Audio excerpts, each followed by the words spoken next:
This is the same Duran Duran song as the other day. Well, why not? It's called The Chauffeur. It's a good tune. How you doing? Good morning. Welcome to Live and Learn, the Morning Gratitude Show and the special Apolitically Incorrect Friday show. I start off my day with a gratitude list. I am grateful for my family, my friends, my faith, my freedom, my health, my union job, a good night's sleep, a solid breakfast, the peace that comes from being a single man my age, my sobriety, and whatever form that shapes today, whatever form that takes today, with its highs and lows, its peaks and valleys, its wins and losses, I'm on this road. And I'm most grateful for the U.S. military, all active service members, all the veterans, and especially those who paid the ultimate sacrifice and gave their lives defending the greatest nation in history on the planet, our borders, our culture, our way of life. I am grateful and blessed. Gratitude's really helped my life. And Apolitically Incorrect is something I started during the election year last year in 2024. I am neither left nor right, nor up nor down. I am a centrist. I am in the center.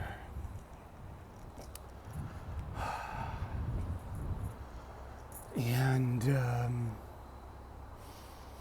I have a left and a right wing. I need them both to achieve and sustain flight on this great American eagle. Give me a second. There's a guy ahead of me. Let them take the elevator so they don't have to put up with my political dribblings. Or my apolitical dribblings. I'm apolitical. I used to have a political acumen. I used to give more of a shit about politics. I used to be very in tune. Read the op-ed, that's the opinion editorial section in the daily newspaper and the Sunday paper. I used to watch a show called Meet the Press on NBC. 10:30s were sacred, but that was back in the Tim Russert days, so that's like half a lifetime ago, almost.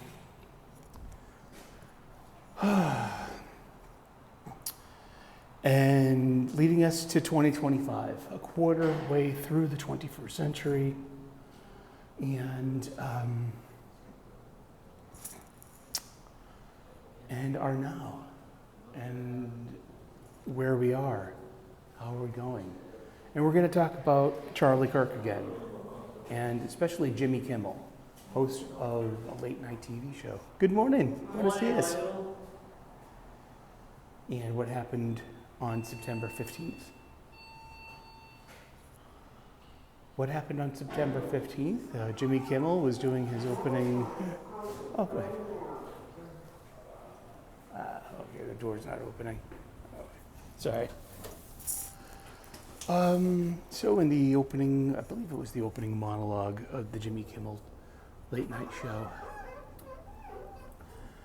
And Jimmy has been, he has a bias on one side of the aisle. And he's been that way for years, so this is completely within his, realm of what he considers comedy. It's not really comedy. And it wasn't really a joke either, but he was just going on about current day issues, specifically the Charlie Kirk murder and the motives of the alleged assassin. And then saying how the alleged assassin might have been aligned with MAGA, that's Make America Great Again, aka the Republicans, aka the progressive left's big bad, and raison d'etre to commit murder. Remember, the Democrats and the political left are the party of peace and love and understanding and tolerance, but only on their terms. So Mr. Kimmel was going on about the alleged assassin, how they could be aligned with MAGA, and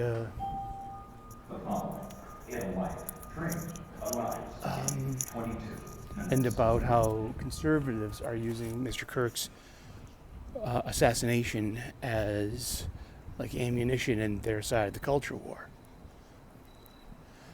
So some local affiliate broadcasters, conglomerates that they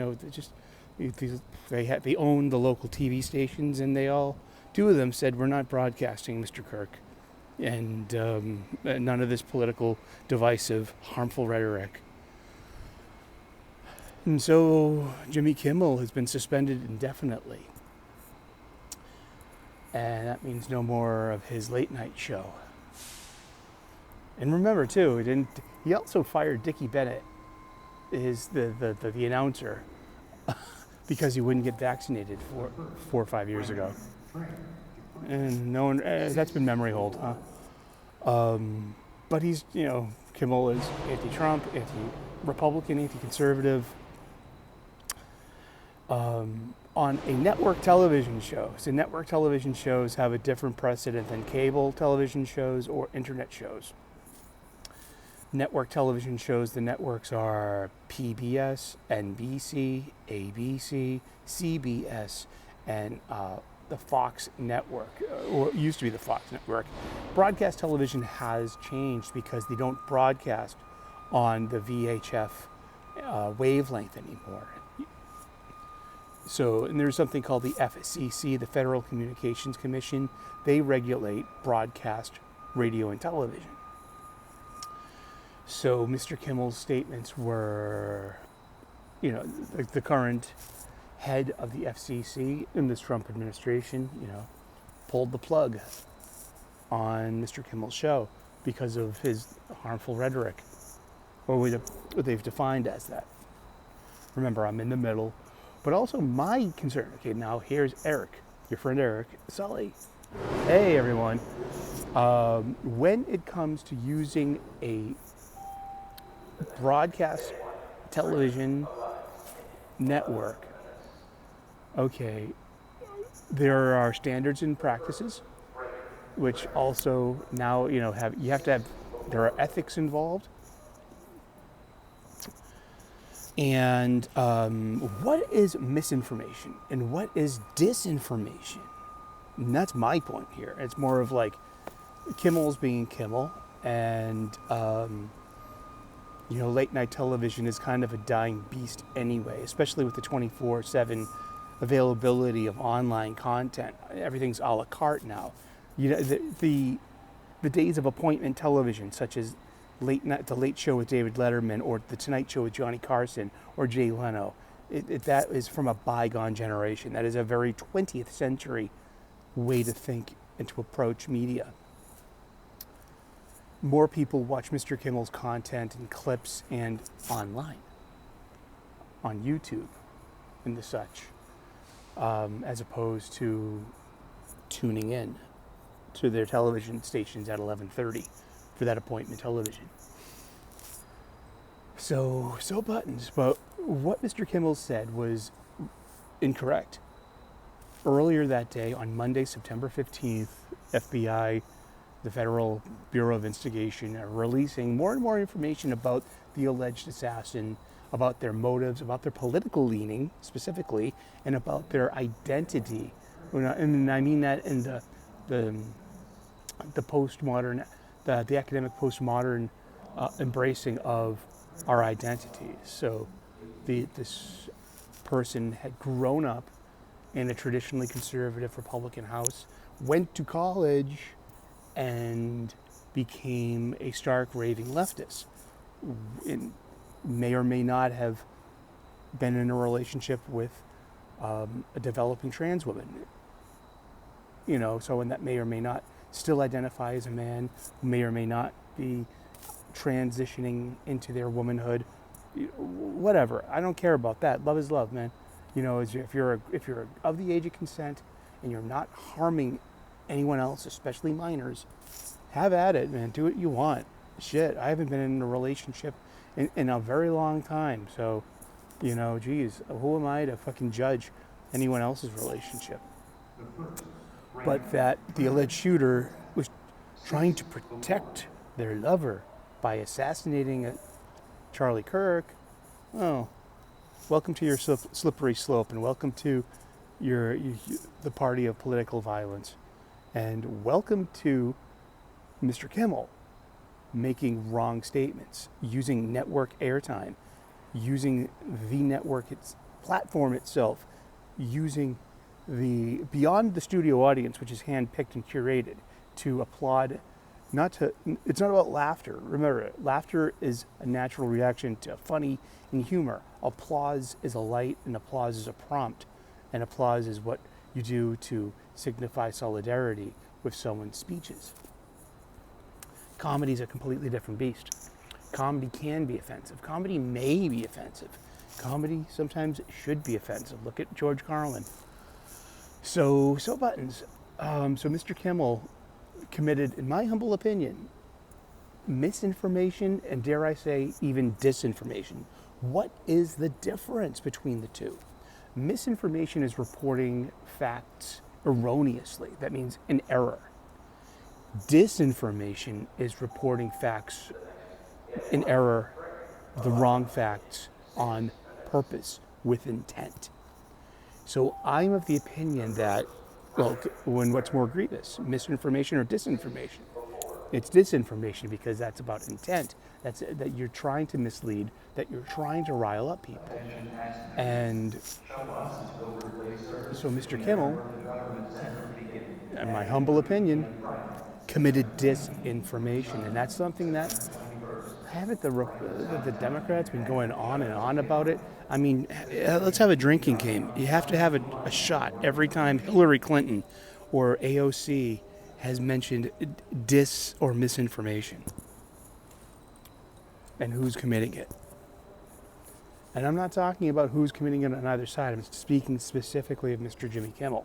So Mr. Kimmel committed disinformation, that he has a pre-existing confirmation bias. He's got a pre-existing allegiance to one side of the aisle. He has a history of using his platform of being a mouthpiece for paid organizations such as the whole vax culture, and also his side of the aisle politically. It does that, and it doesn't necessarily represent the values of the general audience. This general audience in the sphere and range of broadcast television. So yeah, Mr. Kimmel had his job taken away from him. Can he get it back? Maybe if he apologizes as a mea culpa. Maybe. But all signs say he's not going to. But guess what? He's filthy rich. He's gotten lots and lots of millions and millions and millions and millions of dollars from being the host of his late night show. And he doesn't have to work. He's not a normal person. He's not a typical American. And, I can even respect the fervor that people have. Like, hey, we have to save the world from these people. They think the same about you. But you're the party of political assassinations now, and violence. I mean, look at all all the burning neighborhoods and all the protests and all the riots after Charlie Kirk. No, there were peaceful gatherings. There were prayer. There were memorials set up, and then people on one side of the aisle come and try to kick them down. Does that make all the George Floyd memorials fair game too? Yes. You're gonna have. I mean, if you're gonna do it, you have to accept it. If you're gonna, am I making that up? But really, so it's my opinion. Mr. Kimmel committed disinformation. He, with his intent to use his platform to spread information that was categorically untrue. You may have your own feelings about Mr. Kimmel, about Mr. Kirk, about what side of the aisle you're on. That's fair, and you're welcome to it. I can respect you and respect it. I always come down to a religious allegory. I have plenty of friends who are Christian. I got plenty of friends who are Jewish. I got plenty of friends who are Muslim. I got plenty of coworkers of all three. I got plenty of, and I don't have to share their beliefs in order to work with them, to root for them,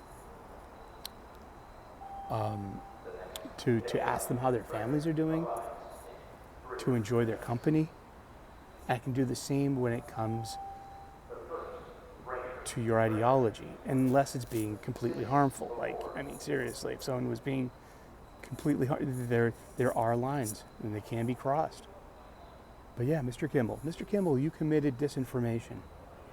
And what's going on now isn't really cancel culture. I don't think so. And it's also, I just, now the progressive left is up in arms. Free speech, free speech. Well, guess what? Charlie Kirk was enjoying his free speech and you murdered him for it. You did, didn't you? You reached down between your toes and you picked your feet in your Poughkeepsie, didn't you? Didn't you? That's Gene Hackman from The French Connection. You know. But yeah, cancel culture. Is that really cancel culture, or is that just people fed up? I don't think it's cancel culture. I think just people are fed up. And, but yeah, Mr. Kimmel, you are guilty of disinformation, in my humble opinion. And these are the consequences. You've earned them. Now you enjoy your YouTube channel. I am. You have 20 million subscribers to your YouTube channel. You can get super chats. You can reap the benefits of the ad revenue, and you can also maybe just relax, retire, enjoy this next phase of life. Maybe go on the road, workshop some new material. You used to be really funny. You did. I loved the Man Show. Somewhere along the way, you drank one side of the aisle's branded Kool-Aid. Maybe you can reinvent yourself and go on tour and maybe be funny again and look for laughter and not applause.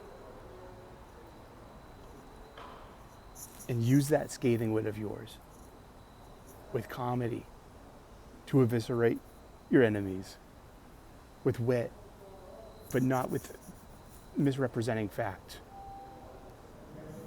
So, Mr. Kimmel, good luck and enjoy your time off. And typical middle America is just not taking it anymore. Seriously. Alrighty. Well, the train's on its way. God bless. Namaste. Good luck. Have a great weekend. Please like and subscribe. We'd love to earn your subscription. We're a small, growing channel. And tune in tomorrow, 10 a.m. U.S. Eastern for Wes's Thinking Critical. Tune in Sunday, 3 p.m. U.S. Eastern for my channel, the Super Sully Sunday stream. Here comes the train, and you have a wonderful weekend. Bye.